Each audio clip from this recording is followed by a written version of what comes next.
नमस्कार, मैं हूं प्रशांत द्विवेदी। S7 के संवाद कार्यक्रम में आपका स्वागत है। आज हमारे साथ डायरेक्ट नोएडा से जुड़ गए हैं डॉक्टर सुनील जोगी, जो कि हास्य कवि हैं और पद्मश्री हैं।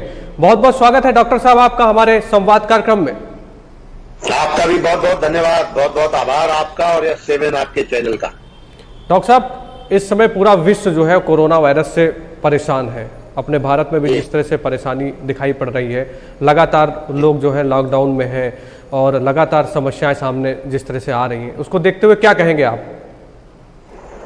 देखिए, कोरोना एक बड़ी महामारी तो है, सारी दुनिया इससे जूझ रही है, लेकिन आप यकीन माने कि बहुत जल्दी खुशखबरी भी आने वाली है वैक्सीन की, और जैसे ही वैक्सीन आ जाएगा सब स्थितियां सामान्य हो जाएंगी। एक कवि कैसे देखता है इस कोरोना वायरस को? आप, जाहिर सी बात है, आप भी घर में बहुत दिन रहे होंगे, तो डिजिटल भारत का जमाना चल रहा है और S7 की भी एक पहल है डिजिटल भारत को देखते हुए एक डिजिटली प्लेटफॉर्म लोगों को देने की।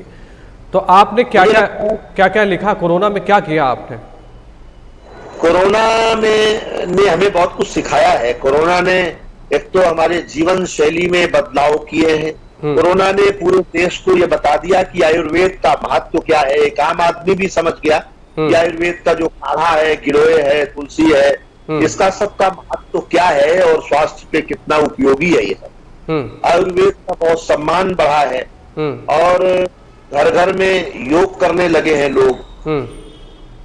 कोरोना ने एक ये बताया कि भारतीय संस्कृति जो है, जो एक हाथ मिलाने, गले मिलने से अच्छा है कि आप दूर से हाथ जोड़ें, प्रणाम करें।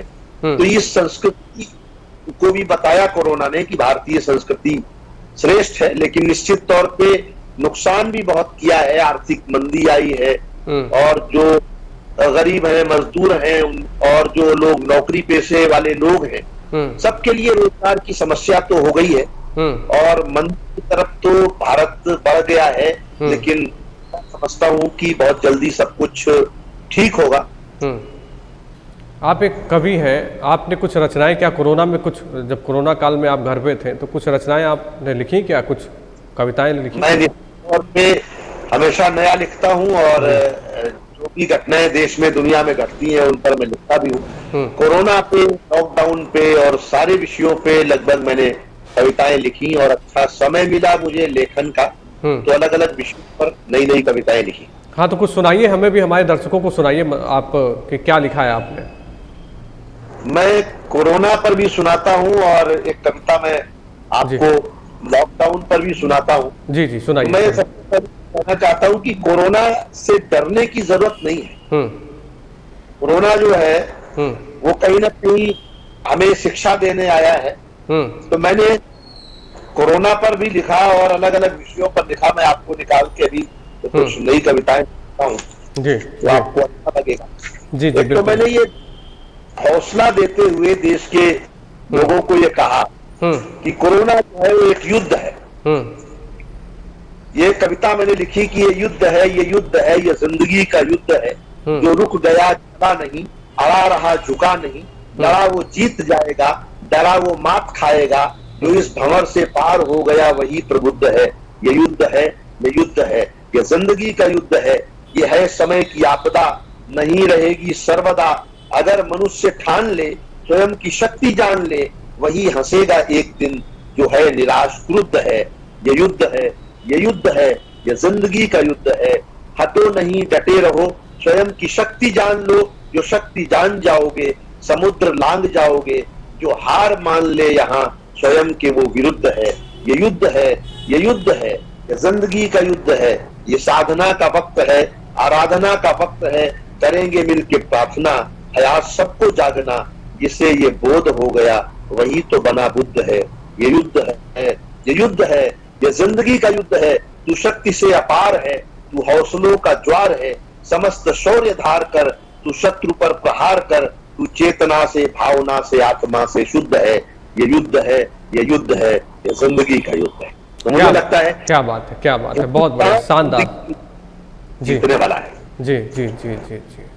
बहुत शानदार पंक्तियां आपने लिखी हैं और जाहिर सी बात है जो आपकी ये पंक्तियां हैं ये एक प्रेरणा देती हैं कि किस तरह से हमें कोरोना वायरस से लड़ना है और घबराना नहीं है, उसका डट कर मुकाबला करना है। बस जो शासन प्रशासन ने गाइडलाइन दी है, जो भारत सरकार ने गाइडलाइन दी है, उसको भी फॉलो करना है उसके साथ में।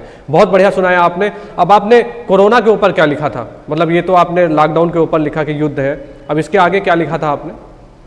कोरोना पर भी मैंने कविताएं बहुत सारी लिखी हैं। अगर मुझे थोड़ा समय देंगे तो मैं वो कविताएं डाल के आपको सुना सकूंगा। जी जी बिल्कुल बिल्कुल। इतना सारा लिखा जाता है कि वो सब आपस में मिल जाता है। जी जी जी जी जाता है। तो मैं कुछ चीजें आपको निकाल कर सुनाता हूँ। और कोरोना जो है वो तो स्थिति ये है कि सबकी जिंदगी ठहरी है, मंद हो गई है। और तो और जब से कोरोना आया है केजरीवाल जी की खांसी भी बंद हो गई है। जी तो कोरोना ने बहुत कुछ बताया। जी थोड़ी देर में मैं निकलता हूँ, आप बातचीत जारी रखें। और जी, जी, मैं ये जानना चाहता हूँ कि डॉक्टर सुनील जोगी जो इतने व्यस्त रहते थे, एक कोरोना वायरस ने जिस तरह से भारत में कोरोना वायरस जिस तरह से आया, उसके बाद से जो स्थितियां परिस्थितियां हुई, आप एक कवि हैं और आप देश विदेश में जाते हैं, अंतर्राष्ट्रीय कवि हैं, प्रख्यात कवि हैं आप। तो एकदम से जब सब कुछ बंद हो गया तो कैसे आपने अपने समय को कैसे गुजारा, क्या किया आपने कि क्योंकि जाहिर सी बात है जब व्यस्ततम समय से आदमी एकदम से लगता है घर में कैद हो जाए, तो क्या अनुभूति थी उस समय की आपकी? मैं चूंकि एक लिखने वाला आदमी हूँ, साधक आदमी हूँ, सोचने वाला आदमी हूँ, तो मैंने बड़ा समय बिताया नया नया लिखने के लिए। बहुत सारी नई रचनाएं लिखी और परिवार के साथ भी पूरा समय बिताया। जो सहयोग कर सकता था घर में, घरेलू कामों में सहयोग किया, बच्चों के साथ समय बिताया। और बहुत समय जो हम कभी इतना समय घर के लिए दे नहीं पाते थे, वो समय हमने दिया। और मुझे भी ये माने कि ये कमजोरी जरूर मुझे अखरी कि मैं लोगों के जाता था और भीड़ में रहता था और चाहने वालों और कविता लिखने वालों के बीच रहता था।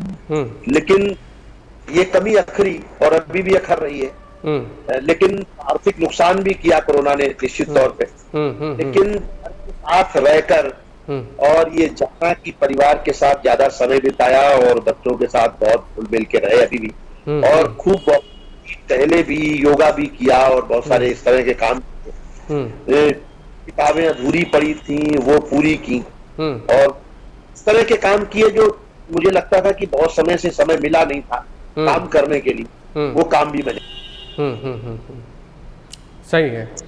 तो आप मुझे ये बताइए कि आपकी एक रचना थी, एक आपकी कविता थी, बहुत ही देश विदेश में लोग सुनते हैं उसको, मुश्किल है अपना मेल प्रिय। और अभी हाल में एक फिल्म आई थी मुक्काबाज करके, उसमें आपने इसको जो है लिखा था, आपकी कविता को लिया गया था, इस पर एक गाना बनाया गया था। हमें दर्शकों को सुनाइए क्योंकि लोग लगातार हमारे पास मेल आ रहे हैं जिसमें लोग कह रहे हैं कि डॉक्टर सुनील जोगी से ये लाइन जरूर सुनिए, सुनाइए जरा इसको। मैं आपको प्रशांत जी उसका पार्ट 2 मैंने लिखा है। अभी जब से फिल्मों में भी आ गया, फिल्म में पार्ट 1 आ गया, पार्ट 2 आ गया, सीक्वेंस आने लगे, तो वो गाना तो मुक्काबाज फिल्म में आ गया। उसके बाद मैंने इसका पार्ट 2 लिखा कि आज के हालात की कुछ चीजें उसमें डाली। जी जी जी। वो मैं आपको पार्ट 2 सुनाता हूँ ताकि मेरे सुनने वालों को लगे कि मैंने उसका नया वर्जन लिखा है। जी जी बिल्कुल, सुनाइए बनाइए। कि मुश्किल है अपना मेल प्रिय, ये प्यार नहीं है खेल प्रिय। तुम बुलेट ट्रेन सी लगती हो, मैं बिन पटरी की रेल प्रिय। मुश्किल है अपना मेल प्रिय, ये प्यार नहीं है खेल प्रिय। तुम गठबंधन की रबड़ी हो, मैं तो मिट्टी का ढेला हूँ। तुम हो पवार सी पावर में, मैं फडणवीस का चेला हूँ। तुम अंबानी की बरकत हो, मैं जीडीपी का मारा हूँ। तुम ममता जैसी गुर्राती, मैं तो लालू बेचारा हूँ। तुम कश्मीर की घाटी हो, मैं जलता हुआ पतंगा हूँ। तुम संविधान का संशोधन, मैं फंसा हुआ रोहिंगा हूँ। ज्यादा बोला तो मोटा भाई भिजवा देंगे जेल प्रिय। मुश्किल है अपना मेल प्रिय, ये प्यार नहीं है खेल प्रिय। तुम एक्सप्रेसवे सी लगती हो, मैं खेतों की पगडंडी हूँ। तुम हो शोरूम ज्वेलरी का, मैं खाली सब्जी मंडी हूँ। तुम शादी की शहनाई हो, मैं मैयत वाली पुंगी हूँ। तुम अमित शाह की जैकेट हो, मैं चिदम्बरम की लुंगी हूँ। हम अगर नोटबंदी जैसा कोई भी कदम उठाएंगे तो अर्थव्यवस्था डूबेगी, हम मंदी में फंस जाएंगे। फिर बैठे हैं विपक्ष वाले हाथों में लिए गुलेल प्रिय, मुश्किल है खेल प्रिय, ये प्यार नहीं है खेल प्रिय। तो पूरी कविता मैंने जी इसको एक नया वर्जन लिखा पूरा। बहुत शानदार। तो तीनों की कॉपी हो, मैं हूँ टपरी की चाय प्रिय, तुम सिविल सर्विसेज की टॉपर, मैं सप्लीमेंट्री हाय प्रिय, तुम बंगाली रसगुल्ला हो, मैं खुला हुआ नमकीन प्रिय, तुम कोरोना बीमारी हो, मैं ढूंढ रहा वैक्सीन प्रिय, तुम शहद सरीखी मीठी हो, मैं तो हूँ कड़वी नीम प्रिय, तुम हनी प्रीत सी लगती हो, मैं तेरा राम रहीम प्रिय। क्या बात है। तो ये बहुत सारी नई नई उपमाएं मैंने दी जी इस कविता। जी आप जी जी बहुत लंबी ये मैंने इसे रोक। अच्छा, मैं जानना चाहता हूं कि जब आप एक प्रख्यात कवि होने के साथ साथ में जब आपकी कविताओं को फिल्मों में लिया जाने लगा लगातार, तो मुझे बताइए कि किन किन फिल्मों में आपकी क्या अहम भूमिका थी, और आप एक्टिंग भी करते हैं ऐसा, क्योंकि हम लोग एक अच्छे दोस्त हैं पुराने, कई सालों से हम लोग एक दूसरे को जानते हैं। और तो आपने किन किन फिल्मों में रोल किया है और किन किन फिल्मों में आपके इन कविताओं का इस्तेमाल किया गया है, बताइए हमारे दर्शकों को। प्रशांत जी, मेरी पहली फिल्म आई थी, फन आई थी काफी साल पहले। उसके बाद मेरी लाइफ थोड़ी मैजिक आई अरबाज खान जैकी साहब के साथ जी, और लगातार ऐसी बहुत सारी फिल्में आती रही। बड़ी फिल्मों में अभी पिछले 2 साल में आई जीनियस, जिसमें मैं एक पुलिस अधिकारी के रूप में था। अनिल शर्मा जी जो गदर बनाई, वो फिल्म उन्होंने बनाई थी, और उस पुलिस अधिकारी था मैं, एक मथुरा का इंस्पेक्टर चौबे बना था। और इसके अलावा एक फिल्म आई थी करीम मोहम्मद, उसमें मैं कश्मीरी बना था, मुस्लिम का रोल। और उसके अलावा जो मुक्काबाज फिल्म आई, उसमें ये मेरी कविता थी, मुश्किल है अपना मेल प्रिय, ये अनुराग कश्यप जी ने बनाई थी। और ये फिल्म, इस कविता को बहुत पसंद किया गया। पूरी फिल्म में वो कविता अलग अलग पार्ट में थी उसमें। और एक फिल्म भी पिछले दिनों आई थी ठाकरे, जो बाला साहब थी और संजय राउत जी ने बनाई थी, नवाजुद्दीन सिद्दीकी ने रोल किया था। उसका टाइटल सॉन्ग भी मेरा ही लिखा हुआ था, ठाकरे फिल्म का टाइटल सॉन्ग था। और अभी 4 फिल्में अभी और बहुत जल्दी आने वाली हैं। एक फिल्म तो कंप्लीट हो गई है, उसका भी टाइटल सॉन्ग मेरा है, जिसको सुधा मुदगल जी ने गाया है और बालकृष्ण शर्मा जी ने संगीतबद्ध किया है। तो ये फिल्में हैं जो धीरे धीरे आ रही हैं, और 4 महीने से तो फिल्म इंडस्ट्री में भी ताला ही लगा है, सारे काम बंद है कोरोना को देखते जैसे ही शुरुआत होगी, कुछ फिल्मों को आना है बहुत जल्दी। अच्छा डॉक्टर साहब, आप अपनी एक एनजीओ चलाते हैं, उसमें लगातार कुछ ना कुछ आप करते रहते हैं गरीब बच्चों के लिए, गरीब परिवार के लिए। तो क्या प्रेरणा आपको मिली कि इस तरह से आप ये एनजीओ चला रहे हैं, और किन किन लोगों को लाभान्वित कर रहे हैं, हमसे बताइए इस बारे में। एक लगभग 15 वर्ष पहले मैंने एक संस्था शुरू की थी, माँ फाउंडेशन के नाम से। वो एक एनजीओ है जिसमें पूरे भारत में हम काम करते हैं, और तो उससे बड़े कुछ सम्मान दिए जाते हैं। उत्तर प्रदेश गौरव सम्मान हम देते हैं, लगभग 7-8 सालों से देते हैं लखनऊ में। और बहुत जो उत्तर प्रदेश के लोग हैं जिन्होंने पूरी दुनिया में नाम रोशन किया है, तो सुरेश हो, अनुदिन ओटा जी हो, अलग अलग फिल्म के लोग, अलग अलग क्षेत्रों के लोग हैं, उनको मैंने सम्मानित किया। और इसके अलावा कुछ जो बच्चे होते हैं जिनके पास आर्थिक साधन नहीं है स्कूल जाने के, पढ़ने के, तो मुझे लगता है कि लगभग 1000 से ज्यादा बच्चे लाभान्वित हुए होंगे। उन बच्चों को यूनिफॉर्म देना, किताबें देना, बहुत सारी जो उनके जीवन से जुड़ी सामग्री है, कपड़े देना, जैसे सर्दियां हैं तो उनको स्वेटर, जूते, वो सब चीजें देना, वो काम भी मैं करता। और इलाहाबाद में एक अनाथ बच्चियों का एक है अनाथालय है, उसके लिए भी कार्य करके उन बच्चियों को पढ़ाई के, खेल के सब सामान देना। तो जो मेरे संसाधन हो सकते हैं मित्रों के सहयोग से, और वो करता हूँ संस्था के माध्यम से। और छोटे बड़े जो भी कार्य होते हैं साथ बार रहते हैं। बहुत ही अच्छा काम कर रहे हैं आप डॉक्टर साहब, और S7 न्यूज़ चैनल भी आपके सहयोग में, आपके साथ में हरदम रहेगा। हमारे लायक भी कुछ हो तो आप जरूर बताइएगा। अगले सवाल की तरफ चलते हैं। डॉक्टर साहब, मैं ये बात जानना चाहता हूँ आपसे कि आप भी उत्तर प्रदेश से आते हैं, उत्तर प्रदेश के एक ऐसे गांव के पास में आते हैं जहाँ पे जब से आप इस मुकाम पे पहुँचे, अपने गांव, अपने घर के लिए कुछ किया आपने, हमसे बताइए। गांव मेरा कानपुर में पड़ता है, कानपुर देहात अब नया जिला बन गया है, तो कानपुर देहात में जी आ गया रमाबाई नगर। लेकिन वो बिल्कुल कानपुर शहर से सटा हुआ है, और मेरे माता पिता तो वहीं रहते हैं गाँव में। खेती बाड़ी वृक्षारोपण का काफी काम हमारे परिवार ने, पिताजी ने किया है। लगभग 8-10 हजार पेड़ उन्होंने लगाए होंगे, और 10 बीघे से ज्यादा जमीन पर जगह जगह पेड़। गाँव में पेड़ों की बहुत कमी थी, तो बहुत बड़ा वृक्षारोपण का काम हमारे क्षेत्र में किया हम लोगों ने। और हमारे गांव में जो पुराने कुछ मंदिर थे वो बहुत जीर्ण शीर्ण होकर टूट गए थे, तो एक बालाजी का मंदिर हम सब लोगों ने, परिवार के लोगों ने और सब लोगों ने मिलके वहां बनाया, और उसका एक बालाजी ट्रस्ट बनाया। उसमें भगवान बालाजी की मूर्ति के साथ और भी देवी देवताओं की मूर्तियां हैं। गांव के लोग और लगभग 8-10 गांवों के लोग आते हैं वहां। हम साल में बड़े कार्यक्रम करते हैं। एक वहाँ बुढ़वा मंगल का मेला करते हैं, जिसमें खास लोग लगभग आते हैं, और मेले में दल होता है, कवि सम्मेलन होता है, बाजार, बहुत सारी चीजें इस तरह की गतिविधियां होती हैं। जी, वो जी, भी जी। एक का केंद्र। अच्छा, मैं आपको बताना चाहता हूं कि लगातार हमारे पास जो मेल आ रहे हैं डॉक्टर सुनील जोगी के नाम, उसमें फिर से एक दर्शक ने साफ तौर पे कहा कि नहीं, हमें तो पुरानी कविता सुननी है, मुश्किल है, अपना मेल पढ़िए। तो आप सुना दीजिए उनको, कई लोग लगातार ट्वीट कर रहे हैं और मेल कर रहे हैं इस पर। पुरानी कविता के कुछ अंश जरूर सुनाता हूँ, क्योंकि फिल्म में आने के बाद मैं बहुत कम वो कविता सुनाना जी चाहता हूँ। ये मैंने नया वर्जन लिखा। तो वो कविता है कि मुश्किल है अपना मेल प्रिय, ये प्यार नहीं है खेल प्रिय। तुम ए में फर्स्ट डिवीजन हो, मैं हुआ मैट्रिक फेल प्रिय। मुश्किल है अपना मेल प्रिय, ये प्यार नहीं है खेल प्रिय। तुम फौजी अफसर की बेटी, मैं तो किसान का बेटा हूँ। भूमिका यह है कविता की, करते हैं और कई बार शादियां नहीं हो पाती हैं, तो उनमें क्या रहते होंगे, क्या मैसेज रहते होंगे, उन संबोधनों को मैंने हास्य के माध्यम से व्यक्त किया है, और उससे ह्यूमर निकाला है कि लव स्टोरी से ह्यूमर कैसे, कि तुम फौजी अफसर की बेटी, मैं तो किसान का बेटा हूँ। तुम रबड़ी खीर मलाई हो, मैं तो सत्तू सपरेटा हूँ। तुम एसी घर में रहती हो, मैं पेड़ के नीचे लेटा हूँ। तुम नई मारुति लगती हो, मैं स्कूटर लंबरेटा हूँ।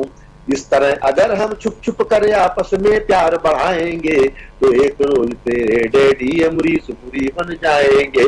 सब हड्डी पस तोड़ मुझे भिजवा देंगे वो जेल प्रिय। मुश्किल है अपना मेल प्रिय, ये प्यार नहीं है खेल प्रिय। तुम अरब देश की घोड़ी हो, मैं हूँ गधे की नाल प्रिय। तुम दिवाली का बोनस हो, मैं भूखों की हड़ताल प्रिय। तुम हीरे जड़ी तस्करी हो, मैं अल्मुनियम का थाल प्रिय। तुम चिकन सूप बिरयानी हो, मैं कंकड़ वाली दाल प्रिय। तुम हिरण चौकड़ी भरती हो, मैं हूँ कछुए की चाल प्रिय। तुम चंदन वन की लकड़ी हो, मैं हूँ बबूल की छाल प्रिय। तो ऐसी पूरी लंबी कविता है। नहीं, बहुत बढ़िया, शानदार, बिल्कुल बहुत बढ़िया। लगातार लोग इसको सुनते हैं। अच्छा, आप हमें ये बताइए कि अभी कुछ कविताएं आप ढूंढ रहे थे, क्या आपको मिल पाई हैं? वो मिली आपको अभी कि नहीं मिली? ढूंढता हूँ, आप बातचीत रखे, मैं देखता हूँ। या तो अच्छा, मैं जानना चाहता हूँ डॉक्टर सुनील जोगी आज से 10 साल पहले या 15 साल पहले क्या थे, और उन्होंने जो अपना सफ़र शुरू किया, आज वो पद्मश्री उनको मिला हुआ है, भारत के राष्ट्रपति ने दिया था। उस समय गर्व की बात थी, हम लोग भी राष्ट्रपति भवन में आपके साथ वहाँ पे पहुँचे थे सम्मान के कार्यक्रम में। तो तब से लेके अभी तक के सफ़र को क्या देखते हैं और कहाँ पे देखते हैं डॉक्टर सुनील जोगी अपने आप को, कि अभी कहाँ पे है? प्रशांत जी, आप तो मेरी पूरी कहानी लगभग जानते हैं जी, और वर्षों से मैं आपके परिवार से जुड़ा हूँ, और पूरी आपकी यात्रा से भी मैं पूरी तरह से परिचित हूँ जी। गांव से चल के और अपने बलबूते पे, अपनी मेहनत, अपने श्रम के माध्यम से मैंने जो भी किया वो खुद की सेल्फ मेड कह सकते हैं आप। वो लेखन हो, वो फिल्में हो, वो राजनीति हो, वो मंच की यात्रा हो, वो यश भारती या पद्मश्री हो, जो कुछ भी हो, वो सब कुछ उसमें मेरे चाहने वालों का स्नेह, समर्थन रहा, बुजुर्गों का और गुरुओं का आशीर्वाद, माता पिता का जरूर रहा है। लेकिन मेरी भी मेहनत कम नहीं रही है, और अभी भी मैं अपने के प्रति बहुत ज्यादा समर्पित हूँ। और हमेशा ये सोचता हूँ कि समाज को, राष्ट्र को अच्छा से अच्छा और क्या दिया जा सकता है। और बहुत जल्द नए नए रूपों में मैं मिलने वाला हूँ और बहुत नई कविताएं आप तक पहुंचाने वाला हूँ। वो कविताएं जो समाज के लिए, देश के लिए बहुत आवश्यक हैं और आने वाली पीढ़ियों को कविताएं पढ़नी चाहिए। हास्य के अलावा भी जो एक रंग रूप है मेरी कविताओं के, वो लोगों को मालूम नहीं है कि मैं क्या क्या और करता हूँ। तो मोटिवेशनल वर्क करता हूँ, मैनेजमेंट की बहुत किताबें हैं मेरी। वो काम उतने आगे नहीं आए, लेकिन मैं उनको भी आगे लेके आने वाला हूँ। मेहनत तो बहुत है और मैं रात दिन अपने काम के प्रति समर्पित रहता हूँ और कभी किसी की निंदा, स्तुति, किसी भी तरह के विकार में रखता नहीं हूँ मस्तिष्क में और में। मैं साफ सुथरे तरीके से अपना काम करता हूँ और आपने कभी किसी विवाद में, किसी चर्चा में, किसी तरह की बहस में मेरा नाम नहीं पाया होगा। बिल्कुल बिल्कुल बिल्कुल। काम और सिर्फ अपना काम करता हूँ और जो समय बचता है वो परिवार और समाज और देश के लिए जो अच्छा कर सकता हूँ वो जो। लॉकडाउन पर एक कविता मुझे मिली है जी। वो लॉकडाउन की कविता, लॉकडाउन में हमने क्या क्या जाना, मैं एक कविता मैं आपको सुनाता हूँ कि लॉकडाउन को मैंने किस दृष्टि से देखा है। और अभी तो भारत में बहुत शहरों में लॉकडाउन चल रहा है, देश में भी शनिवार इतवार लॉकडाउन चल रहा है, यूपी में भी आदेश हुआ है। सही है, सही है। हाँ, तो लॉकडाउन एक ताजा विषय है जो अभी भी सामयिक है और आप सुने कि लॉकडाउन में हमने जाना, लॉकडाउन में हमने जाना घर के रिश्ते क्या होते हैं, असल फरिश्ते क्या होते हैं, दो कपड़ों में रह सकते हैं, हर संकट को सह सकते हैं, ऐसा कभी नहीं था सोचा, कर सकते हैं झाड़ू पोछा, रूखी सूखी खा सकते हैं और भजन भी गा सकते हैं, हमने खुद आंखों से देखा क्या होती है लक्ष्मण रेखा, फास्ट फूड को रोक दिया है, बच्चों ने भी सीख लिया है, घर का सादा खाना खाना, लॉकडाउन में हमने जाना। क्या बात है। चीन की बदमाशी ज्यादा है, चीन की बदमाशी ज्यादा है, अमेरिका फर्जी दादा है, यूरोप में नादान बहुत है, बस्ती में अनजान बहुत है, अब वो जोड़ और तोड़ नहीं है, हथियारों की होड़ नहीं है, काम न आए बम परमाणु, भारी पड़ गया छोटा सा अणु, मौत की आहट खुली फजा में, नहीं असर है किसी दवा में, जाहिल शिक्षित सहमे सहमे, तंत्र मंत्र ताबीज निकम्मे, हतप्रभ है पंडित मौलाना, लॉकडाउन में हमने जाना, बंद पड़े हैं सारे धंधे, नहीं मिले अर्थी को कंधे, जिसको हो गई ये बीमारी, खत्म दोस्ती रिश्तेदारी, सुंदरता खुल गई, मेकअप की लालिमा धुल गई, मर्दों की शक्ति प्यारी है, घर घर जटा भारी है, बचपन भी घर में बंदी है, इश्क वफा पर पाबंदी है, एक रोग ने छीन ली हिम्मत, मुद्दत से देखी नहीं सूरत, कैद में दीवानी दीवाना, लॉकडाउन में हमने जाना, गुटखा सिगरेट पान की बंदी, दारू की दुकान की बंदी, गायब है बर्गर और पिज्जा, तड़प रहे साली को जीजा, जिनको थी जल्दी नहीं मिली हाथ को हल्दी, खत्म पार्टी के डिस्को, सब कहते हैं यहाँ से खिसको, अपराधों हो गए जैसे सारे संत हो गए, आंखों देखी गाई हमने, सच्ची बात बताई हमने, लग सकता है कल जुर्माना, लॉकडाउन में हमने जाना, सोशल दूरी क्या होती है, मजबूरी कैसे रोती है, संस्कार अपना सच्चा है, हाथ जोड़ना ही अच्छा है, संस्कार अपना सच्चा है, हाथ जोड़ना ही अच्छा है, जिनको रोज चाहिए बोटी, खुश है खाकर सूखी रोटी, अपने हैं बस सपना है, डांस पार्टी को सपना है, वीर पुरुष जो कहलाते हैं, एक छींक से डर जाते हैं, दिल में छुपी हुई वहशत है, सबके चेहरों पर दहशत है, पुलिस हो या डाकू सुल्ताना, लॉकडाउन में हमने जाना, लॉकडाउन में हमने जाना, जो हो गए हैं क्वारंटाइन, याद आ रहा वैलेंटाइन, जो मिल जाए कांड नहीं है, किसी का कोई प्राण नहीं है, दूर है परदेशी, गर्मी में भी बंद है एसी, 2 मीटर अवरोध बना है, छूना छाना सख्त मना है, अपनों पर और बेगानों पर पाबंदी है, मेहमानों पर है, आलिम फाजिल धर्मी दानी, बाहर निकले खत्म कहानी, नर्स डॉक्टर पूरी सफाई, यही है बस सच्चे भाई, छूट गए दुनिया के मेले, यही जान पर अपनी खेले, इनसे सीखो फर्ज निभाना, लॉकडाउन में हमने जाना, लॉकडाउन में हमने जाना। बहुत बढ़िया, शानदार, बहुत बढ़िया। चलिए, लगातार दर्शक भी हमसे जुड़ रहे हैं डॉक्टर साहब, और अभी एक दर्शक ने कहा है कि कलयुग में अब ना आना, कुछ ऐसे करके एक लाइन थी आपकी, वो सुनना चाहते हैं।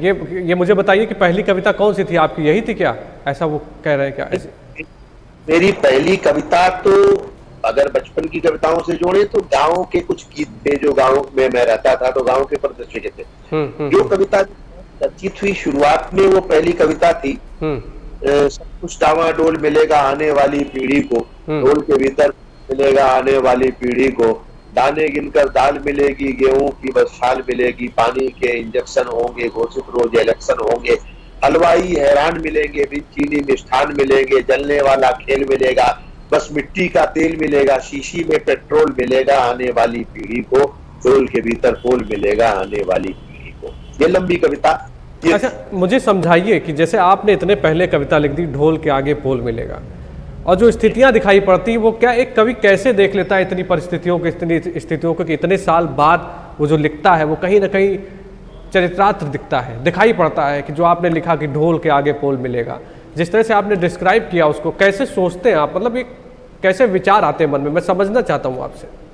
एक तो लगभग मैं आपको बता दूं कि 25-30 साल पुरानी कविता है और लंबी कविता है। या इसमें बहुत सारे दृश्य आपको ऐसे मिलेंगे जो आपको लगेगा कि बिल्कुल आज सच हो रहे हैं।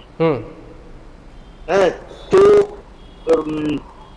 रोते हुए बाजार मिलेंगे, हंसते हुए सियार मिलेंगे, धंधे केवल ताले होंगे, जमकर के घोटाले होंगे, ऊसर होंगे, बंजर होंगे, सूखे हुए समंदर होंगे, पेड़ न होंगे, हवा न होगी, अस्पताल में दवा न होगी, कटा फटा भूगोल मिलेगा आने वाली पीढ़ी को, ढोल के भीतर पोल मिलेगा आने वाली। ये एक एक स्थिति आज सच हो रही है। मेरा मानना है कि कविता जो है वो बड़ी रूहानी चीज है, बड़ी ईश्वर प्रदत्त प्रतिभा का नाम है। और विचार जो आते हैं वो कहीं ना कहीं एक सैटेलाइट जो है, कुदरत का जो सैटेलाइट है, वो लोगों के पास उससे जो सिग्नल आते हैं, उससे जो विचार आते हैं, उन्हें हम शब्दों में ढाल देते हैं। हमारा काम एक बुनावट का है। हम भाषा की जानकारी है तो कोई भी अगर छंद शिल्प की भाषा की जानकारी है तो उसको केवल बुनना है। विचार तो सब ऊपर से ही आते हैं। विचार तो जो है वो ईश्वर से मिलते हैं और वो आते हैं। तो कहीं ना कहीं कवि जो है वो उसको दृष्टा कहा गया है, कवि को तरह से स्वयंभू कहा गया है। तो मुझमें थोड़े से अंश हैं कवि होने के, और ईश्वर जो लिखवाना चाहता है तो विचार तो चाहते हैं, मैं तो लिखने वाला हूँ। बहुत बढ़िया, शानदार। तो वो हमारे दर्शक जो है वो सुनना चाहते थे कविता आपसे, कलयुग में अब ना आना रे। ये कविता है कि मैंने कल्पना की कि अगर आज के जो हालात हैं उनमें भगवान कृष्ण आ जाएं और वो भारत में अवतार लेना चाहें तो उनको क्या क्या देखना पड़ेगा, क्या क्या भोगना पड़ेगा। वो जो कृष्ण को आज के समय में हास्य व्यंग के माध्यम से कैसे व्यक्त किया जा सकता है। मैं भी कृष्ण का उपासक हूँ, लेकिन हास्य कवि हूँ तो हर जगह से मुझे हास्य निकालना है और उसमें किया है मैंने कि एक एक पंक्ति में प्रशांत जी आप कलयुग की और द्वापर की तुलना कर सकते हैं कि समय का बदलाव कितना हुआ है। जी जी जी। में अब ना आना रे प्यारे कृष्ण कन्हैया, कलयुग में अब ना आना रे प्यारे कृष्ण कन्हैया, तुम बलदाऊ के भाईया हैं दाऊद के भैया, कलयुग में अब ना आना रे प्यारे कृष्ण कन्हैया, दूध दही की जगह पे खुशी लिमका कोका कोला, चक्र सुदर्शन छोड़ के हाथों में लेना हथ गोला, डॉबरमैन नाथ ना होगा काली नाग नथैया, कलयुग में अब ना आना रे प्यारे कृष्ण कन्हैया, कलयुग में अब ना आना रे प्यारे कृष्ण कन्हैया, गोबर को धन कहने वाले गोवर्धन क्या जाने, रास रचाते पुलिस पकड़ कर ले जाएगी थाने, लेन देन करके फिर छुड़वाएगी यशोमती मैया, कलयुग में अब ना आना रे प्यारे कृष्ण कन्हैया, कलयुग में अब ना आना रे प्यारे कृष्ण कन्हैया, नंद बाबा के पास गाय की जगह मिलेंगे कुत्ते, अब कदम्ब की डार पे होंगे मधुमक्खी के छत्ते, यमुना तट पर बसी झुग्गियों में करना था थैया, कलयुग में अब ना आना रे प्यारे कृष्ण कन्हैया, कलयुग में अब ना आना रे प्यारे कृष्ण कन्हैया, वसुदेव देवकी बंद होंगे तिहाड़ के अंदर, जेठ श्रेणी के लिए सुरक्षा होंगे कंस सिकंदर, तुम्हें उग्रवादी कह करके फंसवा देंगे भैया, कलयुग में अब ना आना रे प्यारे कृष्ण कन्हैया, कलयुग में अब ना आना रे प्यारे कृष्ण कन्हैया, साड़ी नहीं द्रौपदी की अब जींस बढ़ानी होगी, अर्जुन का रथ नहीं मारुति कार चलानी होगी, ईलू ईलू गाना होगा गीता गान गवैया, कलयुग में अब ना आना रे प्यारे कृष्ण कन्हैया। और व्यंग देखें, क्या बात है जी। आना ही है तो आ जाओ बाद में मत पछताना, आना ही है तो आ जाओ बाद में मत पछताना, कंप्यूटर पर गेम खेल कर अपना दिल बहलाना, दुर्योधन से गठबंधन कर बनना माल पचैया, कलयुग में अब ना आना रे प्यारे कृष्ण कन्हैया, कलयुग में अब ना आना रे प्यारे कृष्ण कन्हैया, तुम बलदाऊ के भाई या नेता है छुट भैया, कलयुग में अब न आना रे प्यारे कृष्ण कन्हैया। और भी इसके अंश है जो मैंने जी समय के अंश छोड़ दिए। बहुत बढ़िया, शानदार। अच्छा डॉक्टर साहब, आपने अरविंद केजरीवाल के ऊपर भी कुछ कविताएं गाई थी, वो बहुत ही पॉपुलर हुई थी कई बार। बहुत सारे विषयों पर लिखता हूँ प्रशांत जी, जो कुछ भी ताजा दिखता है वो मैं लिखता हूँ, वो भी 4-4 लाइनें मैं लिखता रहा हूँ जी, हर विषय पे लिखता रहा हूँ। केजरीवाल जब सरकार बनी थी तो मैंने 4 पंक्तियां कही थी, धरने पे बैठ बैठ के धनवंतरी हुए, धरने पे बैठ बैठ के धनवंतरी हुए, वो आम आदमी के हृदय तंत्री हुए, हम चीख चीख करके संतरी न बन सके, वो खांस खांस करके मुख्यमंत्री हुए, वो खांस खांस करके मुख्यमंत्री हुए। क्या बात है, वाह। तो डॉक्टर साहब ये बताइए कि आप उत्तर प्रदेश सरकार में राज्य मंत्री भी रह चुके हैं, हिंदी एकेडमी के अध्यक्ष थे आप, और उसके बाद आप सेंट्रल गवर्नमेंट में भी हिंदी में आप थे, सदस्य थे कि मेरे ख्याल से कुछ उस कमेटी में थे। इन सभी पदों पर पहुंच के क्या आप ऐसा करते हैं कि आपको लगता है कि मैं एक जिम्मेदार पद पे बैठाला गया हूं, तो मैं क्या कर दूं समाज को अच्छा करने के लिए? आपके द्वारा क्या प्रयास किए गए थे? बहुत सारे काम किए, मैं जिन जिन पदों पे था और जहां जहां रहा हूं वहां आप जाएंगे तो मैं समझता हूं मेरी तरफ से तो एक स्वर्णिम काल मैंने देने की कोशिश की है। जितना कुछ भी कर सकता था मैं हिंदुस्तानी एकेडमी के चेयरमैन के नाते, दिल्ली हिंदी एकेडमी के सहायक सचिव के नाते, और अनेक मंत्रालयों का मैं हिंदी सलाहकार समिति में रहा हूँ। लगभग 7 रेल मंत्रियों के साथ में रहा हूँ सलाहकार समिति में। ऊर्जा मंत्रालय में मैं रहा हूँ, संसदीय कार्य मंत्रालय में मैं अभी वेंकैया नायडू जी के साथ भी रहा हूँ, अनंत कुमार जी के साथ भी रहा हूँ, और कोयला मंत्रालय में भी रहा हूँ। तो इस तरह जहां भी रहा हूँ जो दायित्व थे मेरे, मीटिंग्स में सुझाव देने होते हैं कि हम हिंदी के प्रचार प्रसार के लिए और हिंदी के लिए राष्ट्रभाषा के लिए क्या क्या कर सकते हैं, तो उसमें मीटिंग में मैं जो बेहतर कर सकता था वो हर जगह रहकर करने की कोशिश करता हूँ। चाहे कविता हो, चाहे मंच हो, चाहे समाज हो, चाहे परिवार हो, जहां भी होता हूँ वहाँ अपना सर्वश्रेष्ठ देने की कोशिश करता हूँ। जी, अच्छा, अंतिम अब चलते चलते आप हमें राजनीति पे, जैसे आप देखिए कोरोना चल रहा है और भारत के प्रधानमंत्री लगातार प्रयास कर रहे हैं, लगातार वो अपील कर रहे हैं कि सभी लोग लॉकडाउन का पालन करें, लेकिन कहीं ना कहीं राजनीति जो है वो एक दूसरे के ऊपर, अभी मेरे ख्याल से जो भी एक जिम्मेदार व्यक्ति है उनको आरोप प्रत्यारोप का इस समय नहीं है। जाहिर सी बात है, अगर भारत के प्रधानमंत्री कोई प्रयास कर रहे हैं और इस तरह से कर रहे हैं तो उसको सबको फॉलो करना चाहिए। इस राजनीति के बारे में कुछ अगर आपने लिखा हो या राजनीति के बारे में पहले की कोई आपकी राजनीतिक कविता हो तो उसको सुनाइए, फिर हम लोग बाइंड अप करेंगे। मुझे लगता है कि प्रशांत जी चर्चा का विषय ये है, कविता तो खैर मैं लिखता रहा हूँ। मुझे जो ताजी कविताएं हैं वो प्रशांत जी याद नहीं रह पाती है, क्योंकि मैं रोज कुछ कुछ लिखता हूँ। जी जी जी। और अगर कुछ विषय पहले से होता है कि इस विषय पे सुनाना है, तो मैं वो चीजें निकाल के रखता हूँ। सामान्य तौर पे बच्चों की चीजें याद रहती हैं, और इधर तो 3-4 महीने से भी जाना नहीं है।